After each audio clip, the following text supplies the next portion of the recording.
Comme n'importe quel langage de programmation, PHP vous permet donc d'utiliser des variables pour stocker des informations. On parle d'affecter une valeur à une variable. Dans l'exemple que l'on a fait précédemment, les 3 variables que l'on a définies contiennent des chaînes de caractères, mais on va vite se rendre compte que la chaîne de caractères ne permet pas de stocker n'importe quel type d'information et qu'il va nous falloir plus de choix possibles. On a donc introduit des types pour les variables qui vont définir leur comportement, la façon dont on peut les utiliser et les traiter. Le nombre de types que reconnaît PHP est relativement limité. On peut les classer en 2 grandes familles. D'une part, la famille des types scalaires, c'est-à-dire ceux qui peuvent être affichés directement par le navigateur, parmi lesquels on retrouve le type booléen, le type entier, le type décimal et le type chaîne de caractères. Ensuite, il existe des types plus complexes, comme les tableaux, le type array, les objets ou les ressources. Alors pour illustrer cela, on va faire quelques exemples. Donc on va reprendre la variable toto, $toto.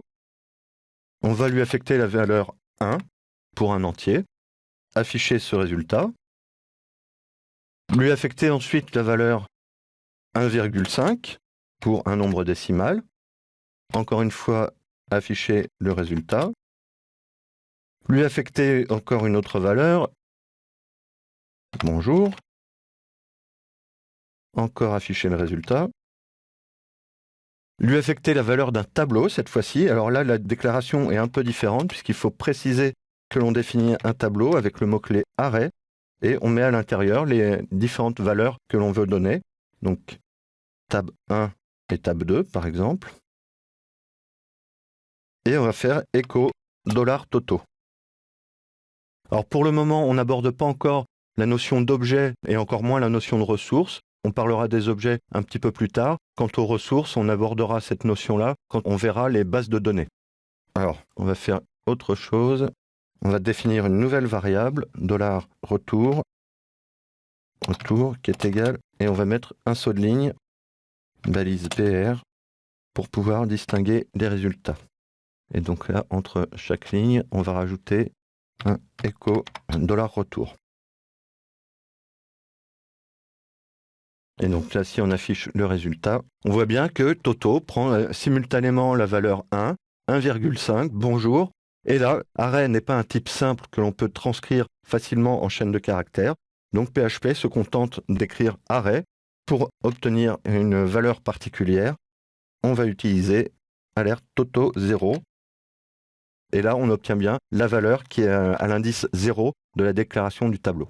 Alors, un point particulier, c'est que vous voyez qu'ici, on utilise toujours la même variable pour stocker et afficher les différents types de données. Ça veut dire qu'en PHP, le type de variable est dynamique et léger et souple, c'est-à-dire qu'on n'a pas besoin d'affecter un type précis à une variable, et surtout, la variable peut changer de type en fonction du contenu qu'elle reçoit. On dit donc que PHP est un langage à typage faible et dynamique. On peut noter, et là on va introduire une nouvelle notation, qui va être printr, et si on lui passe comme paramètre $toto, ça va nous permettre d'afficher une représentation textuelle de la structure tableau Toto. Donc à l'indice 0, tab 1, à l'indice 1, tab 2. Donc le printr qui va vous permettre d'afficher le contenu de variables dont le type est complexe. Pour terminer, un petit mot sur les objets. Alors, on va très peu aborder la programmation objet au cours de cette formation. Non pas que ce ne soit pas intéressant, bien au contraire, mais cela dépasse, selon moi, le niveau que l'on peut attendre pour l'apprentissage de PHP. Alors, un objet se déclare avec le mot-clé classe, puis le nom, obj, et entre accolades, la définition de l'objet. Donc, on peut lui passer des propriétés, donc public $var est égal à bonjour, private $hidden est égal à non, et function oui, echo $this hidden. Donc une fois qu'on a créé notre classe, on peut l'instancier. Donc $toto est égal à new obj, echo $toto var, echo $toto hidden, Et $Toto, oui. Si je sauvegarde et que je vois le résultat dans le navigateur, on voit que j'ai une erreur, ça m'affiche bien bonjour, mais là j'ai une fatale erreur, cannot access private property. Donc ça c'est une caractéristique des objets, donc de la programmation objet. C'est que ici j'ai déclaré 2 propriétés pour mon objet, une propriété publique et une propriété privée. Et la propriété privée n'est pas accessible en dehors de l'objet lui-même. Donc ici, c'est cette ligne-là qui me renvoie une erreur. Donc si je la supprime, voilà, cette fois ça m'affiche bien bonjour, puis non, puisque ici c'est bien depuis l'objet qu'on va appeler la méthode oui, qui elle aura le droit d'accéder à la propriété hidden.